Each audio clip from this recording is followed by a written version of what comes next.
You're in the water loop.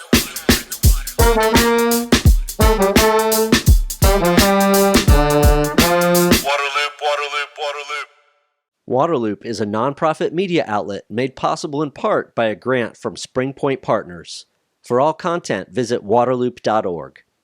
This is episode number 143, Disrupt the Status Quo. The water industry is often described as conservative, risk-averse, and slow to change. That behavior and accompanying acceptance of the status quo frustrate Will Sarni, founder and CEO of the Water Foundry, who believes the industry needs disruption, particularly to tackle wicked problems. In this episode, Will explains how the government could play a key role in enabling more activity and faster innovation in water.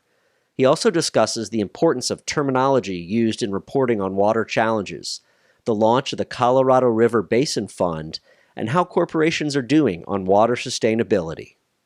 You're in the water loop. Welcome to Waterloop, joined for this episode by Will Sarni. He wears many hats. He is the founder and CEO of the Water Foundry. He is the CEO of the Colorado River Basin Fund. He is co-host of the Stream podcast. He has written many books. He's speaking all the time. He's spending time out there on the water rowing. So, Will, thank you for coming on.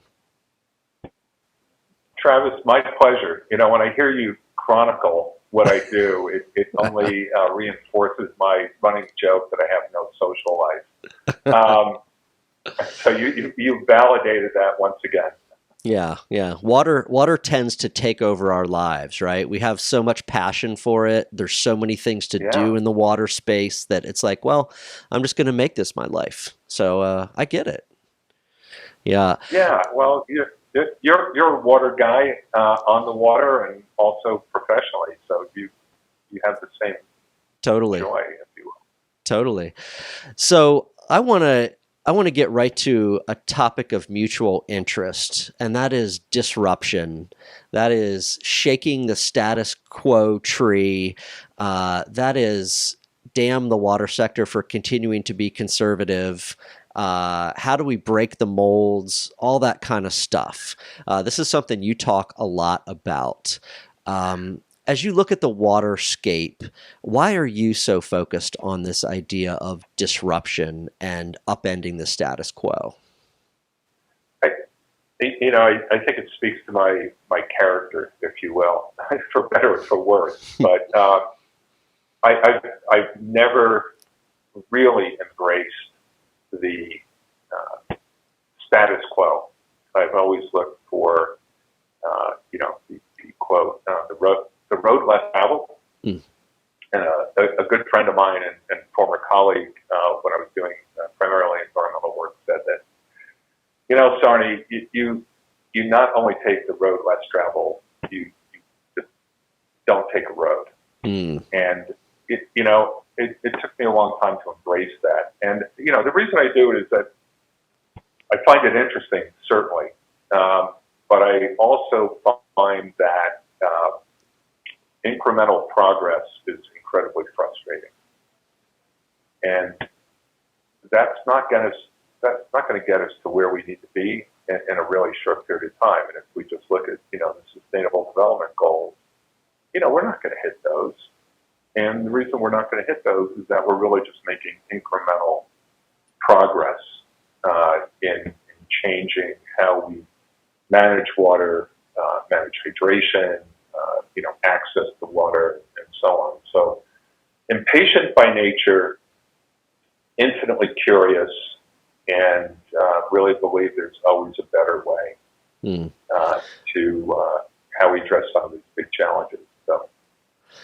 Are there what challenges or what status quo behaviors, what incremental progress, what are some of the things that really jump out to you in the water sector? Where are you like, damn it, go faster, go bolder, go bigger?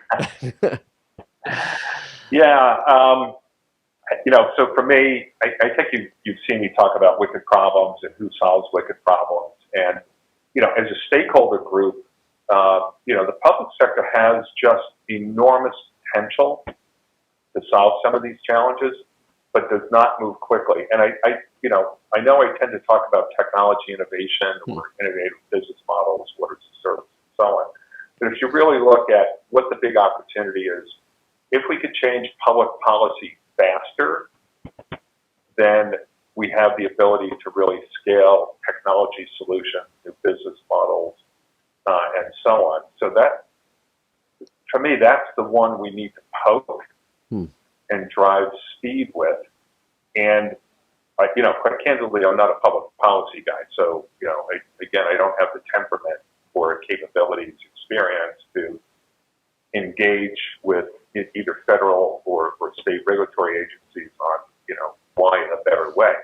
The way I come at it is from a focus on technology, innovative technologies, and innovative business models with a belief, a thesis, if you will, that if we can deliver innovative technologies directly into the market to consumers, customers, basically democratizing technology and information, then public policy will be compelled to change faster. And the example I use, for better or for worse, is, and I'm not the only person that does this, it's look what happened with mobility. That, we had a taxi industry that was highly regulated, that had to change because some folks came up with a ride-sharing app, a series of ride-sharing apps, and could deliver to me a car when and where I need it without the friction of going to call a taxi service on a phone. And regulations had to change, and they're still changing. So, I view the opportunity in the water sector in somewhat of a similar manner, that if we could provide water quality and quantity data directly to a homeowner, or other stakeholder group, that would change public policy faster because you're giving people knowledge and actionable information. It's probably a drawn-out answer, Travis, but that's kind of how I think about it. Sure. What about the water sector, the water industry, compared to other industries out there? I think the common line is like, hey, they're very risk averse, they're very conservative, they're behind in adopting tech or doing this and that. And how much does that figure into this frustration with the status quo and the need for disruption? Yeah, my view on this has actually evolved, believe it or not, over time. And, I'll tell you why. So, yes, I believe the water sector at large is slow to innovate at scale. And, I would say for some good reasons and some reasons that are not so good. Obviously, water utilities are guardians of public health. And there is a responsibility there that I completely understand.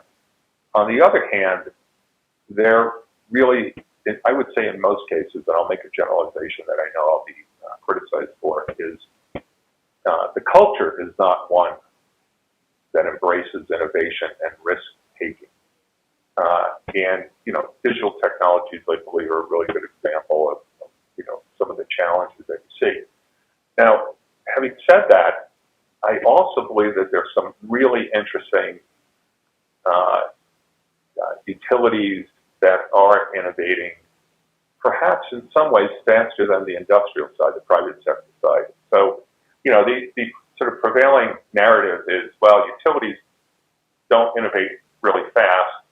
The private sector does, and that's just the way it is. Well, it's more complicated than that. It has to do with industry sectors. It has to do with culture of private sector company. It has to do with leadership in utilities and the culture that leadership is building. So it's gotten more complex, at least in my mind, although we're still sort of plagued by some simple themes around, the utility sector just doesn't innovate quickly enough. And that's just kind of the way it is. We need to accept that. So I think it's changing, and clearly the pandemic has contributed to Yeah, no, good point. Um, Before we maybe move on a little bit from disruption, one of the things that jumps out to me or frustrates me on the disruption front, you're based in Colorado, you're in the American West, where there's less and less water. We'll get into some language around that in a minute.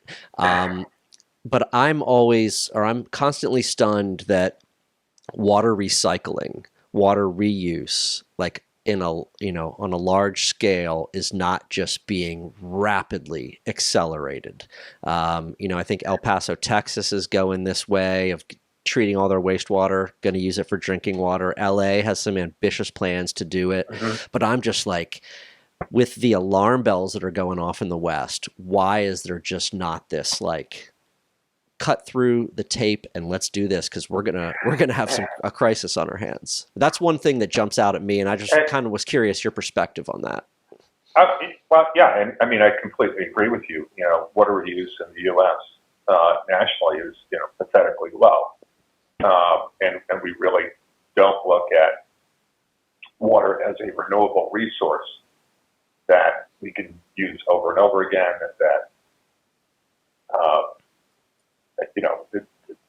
We just don't think of water the way we should, considering that climate change has impacted us nationally with respect to the availability and access to water. So, yeah, it's moving way too slow. It's incredibly lumpy. So, yes, you see cities.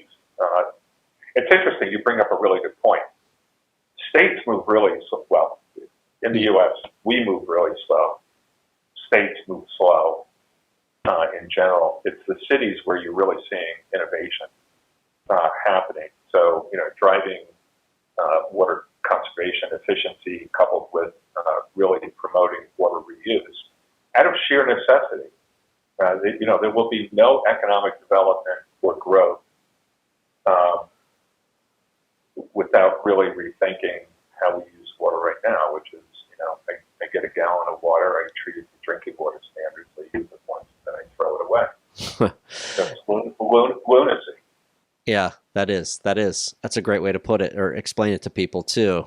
Realize how clean that water's treated and then just sent away, right? Yeah, and I'll wash my car with it, I'll water my lawn, or I'll flush my toilet, like, really? Yeah.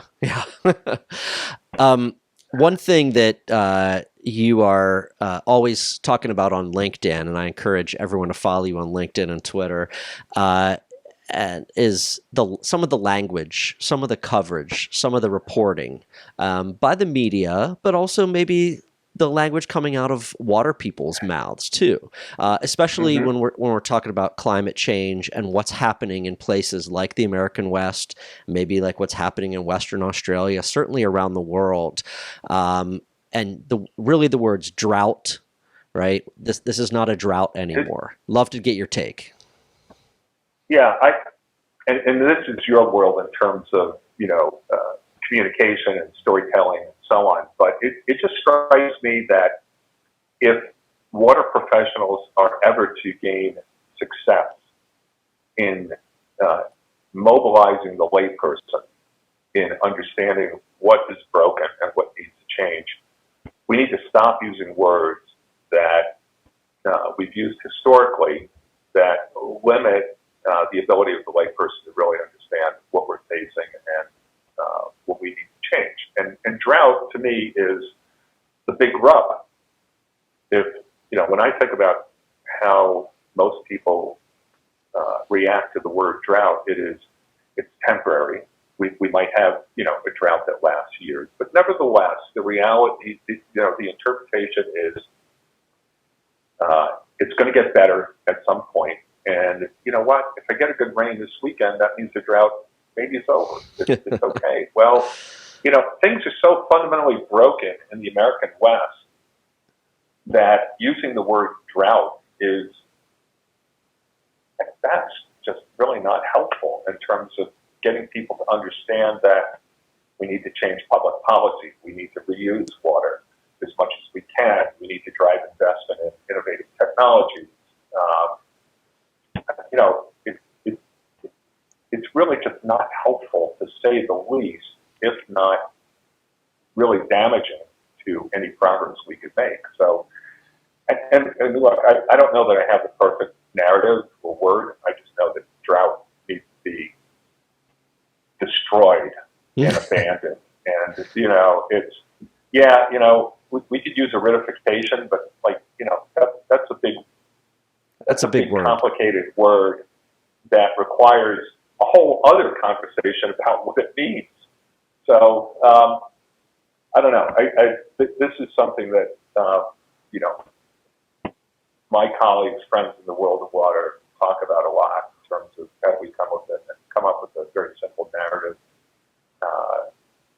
that people get, and more importantly, compel them to act. Yeah. Well, speaking of the American West, the Colorado River Basin, the aridification that's happening, and driving investment, the Colorado River Basin Fund. You're the CEO of this. Seeks to be a disruptor and an innovator. What is this? What is it? Well, it's a private equity fund. It's a venture fund. So we are raising and deploying capital focused on innovative technologies, innovative business models that address water scarcity from demand side reduction, address water quality, so you know, innovative water treatment technology solutions, and also providing greater access to water through technologies. And you know, it gets back to our earlier conversation about, well, how do we change public policy in the American West so it's, you know, relevant for the 21st century, not, you know, the 20th or 19th. Well, that's through mobilizing investors and entrepreneurs to focus on a watershed that is incredibly valuable. It was identified by American Rivers, Matt Rice, as the most threatened watershed in the U.S. Well, if we can emphasize that water is a local issue by using the Colorado River Basin as our watershed of focus, we can get the attention of innovators, founders, entrepreneurs, and investors that get it and make investments in technology companies that are addressing very specific needs within the watershed. So, yeah, that's what we're up to. We've made our first investment that we will announce next week, and we feel that our initial thinking and you know, framing this as the Colorado River Basin, even though investors come from outside the basin, technologies come from outside the basin, we will support these technology companies outside the watershed globally, putting a real focus on something local has really helped quite a bit. Yeah, that's one of the things that's unique about it is this place-based focus, and I think that that makes it more tangible. I think people can understand the challenge that's trying to be tackled. That's a great idea. I want to ask you about corporate stewardship. You know, and this is something that I've seen you involved in a long time, this space, if you will, when it comes to water and action. What's happening on that front? You see a lot of corporate talk about water and sustainability. How much of that is greenwashing? How much of that is authentic? Yeah, so I've been on this journey for a long time. My wheelhouse, my focus has historically been working with U.S. and non-U.S. multinationals on sustainability, corporate sustainability strategy, and water strategy. You know, I wrote a book in 2010 on corporate water strategies, and it's been a journey. I mean, absolutely a journey where companies in general have moved from water as a management issue, you know, potentially driving efficiency, but really fundamentally a compliance issue to, you know, this framework of water stewardship and very specific narratives around, you know, net positive, replenish, and so on, to where I like to sit and push corporate water strategy, which engages on innovation heavily in a proactive and thoughtful way. But to answer your question, it's kind of all over the map.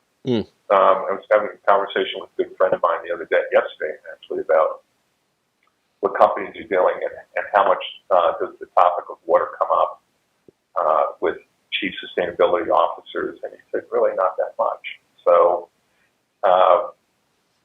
it has a long way to go in terms of really being thoughtful, strategic, and companies making investments.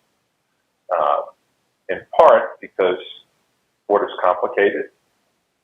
It has a number of attributes that make it unique that are not shared by carbon. So carbon is fungible. A ton of carbon is a ton of carbon. A liter of water is unique for a variety of reasons. So yeah, some companies are not doing anything. Some companies are checking the box. They, get a target set, and that becomes part of their ESG reporting. But having said that, there's some really exciting things going on in the world of water with multinationals that have absolutely aligned their corporate water strategy with their business strategy and business growth strategy. So it's not just a risk issue, it's actually embedded into fueling business continuity and business growth. There are companies that are making investments in innovation, innovative technologies, and helping them scale. And there's some really cool examples out there of what is possible when a company decides that, water is critical for our business, not just from an operational perspective, but from the communities in which we operate, supply chain, customers, consumers, our workforce cares about it increasingly or has the potential to do so. So I don't know if I dodged your question or not, Travis. I guess if I did, I'm a good consultant. But go ahead. No, I was going to say, I think you answered it, right? It's a mixed bag. There's some really good, authentic things happening, and there's some companies that are just kind of not doing so much. Yeah. So, related to the Colorado River Basin, PepsiCo announced on World Water Day that they made a foundational investment in the fund. And, that's a big deal, not just for us, but the fact that a company that really is a leader in corporate water strategy is looking at how to have an impact beyond their water footprint. They are now part of the solution as opposed to, I saved a liter of water in my operations or supply chain. It's like, no, I'm a multinational company. I know how to drive change, and we're going to play in this area. And, I often use the 100 Plus Accelerator program that was launched by AB InBev, I want to say 3+ years ago. They now brought in Coca-Cola, Unilever, and Colgate. So you got 4 multinationals that are looking for entrepreneurs, innovative businesses to support and help them scale to solve very specific sustainability challenges. Water's included in that, but it's also things like, regenerative agriculture, it's innovation in packaging, it's climate change, it's energy. So I look at that, and of course I'm an optimist. I look at those examples and say, yeah, you know what, that's where we need to push. And it goes back to your question initially about the status quo. Well, that's not the status quo. That's where we need to go. Gotcha. Yeah, a couple follow-up thoughts. Companies are motivated by the bottom line. The bottom line is impacted by consumers. And I think that a lot of consumers out there want to support sustainability and companies that are doing sustainable things. And if companies can show their consumers that they are actually doing tangible work to make the planet better, that's a win there. Is that sound right? As part of the motivation is consumer demand. Yeah, I think that's both a huge opportunity and a challenge in the scheme of things. So, that's very much how we approach corporate water strategy, which is, all right, how to make it relevant to your business, and how do we support your business growth and drive sales and profitability and impact. And, there's nothing wrong with that. I mean, if you can take a topic like water and build a strategy that creates business and societal and environmental value, that's a huge win. And, the challenge is that, we're fighting against the status quo, which is, more often than not, you hear, well, our customers are not asking for that. Well, of course they're not. But that doesn't mean there isn't an opportunity there. There is the component of education and awareness that will drive brand building and sales and impact. So, let's not revert back to, well, they never asked. Well, of course they never asked. I didn't ask, for a smartphone until I saw it in the marketplace, and then now I can't live without it. Yeah, great. I love a lot you just said there, and it makes me think of Patagonia. Right, they're one of these most beloved, respected brands. Their customers are incredibly loyal because of the authentic work they're doing, and the stories they've told about it. I think. Last thought I wanted to kind of tie it together back to the disruption. You mentioned the public policy, government as like one of the big barriers to, that needs to be disrupted, if you will, because they have so much influence. I've always kind of thought that when it comes to environmental change and sustainability, yes, government has a critical, huge role to play. Yes, NGOs and advocates have a big role to play. But I've always viewed companies as just being so powerful. They have the resources, they have the influence, and it's like we got to get them to disrupt as well. Well, I enthusiastically agree with you. And, I'll go back to the graph that I borrowed from a good buddy of mine, Tom Higley, on who solves wicked problems. That multinationals sit between the public sector, which has scale and not speed, and entrepreneurs that have speed but no scale. Well, the ability of a multinational to really play in that middle part and be fast when they can need be, but also, these companies are huge, and touch. I mean, just think the workforce alone. If you can mobilize your workforce to have an impact, let alone supply chain and customers. So I agree with you completely, and that's really where I spend, a lot of my time working with multinationals. Yeah. Well, Will, I know that we could stay on here and talk for hours. A million things I could ask you about, but we have to let you get back to putting on all those other hats and your multiple other jobs. I do hope that part of that involves you getting out on the water for some of your rowing time. I know that that's important. It is. It's a whole other dimension and opportunity. We actually ran a couple of webinars with World Rowing and WWF and the Rocky Mountain Rowing Club to talk about, how do you mobilize the rowing community to engage on water stewardship and clean water, and the partnership that World Rowing and WWF has is incredibly impactful. So we're excited to be part of it. So I will go row tomorrow morning. Really. All right. No, And I'm, as you know, I'm sitting here on the East Coast on the Atlantic Ocean, and I'm always looking to get in and surf. I have to have Mother Nature cooperate with me with the wind, the tides, and the waves themselves. It looks like my Friday morning at sunrise might be my time. So, all right, sir. Well, thank you. It's awesome talking to you. Thank you so much, Travis. Love the conversation. I love what you do. Thanks for the opportunity. Waterloop. Thank you for listening to the podcast. To find all episodes, sign up for email updates, and connect on social media, visit waterloop.org. Waterloop.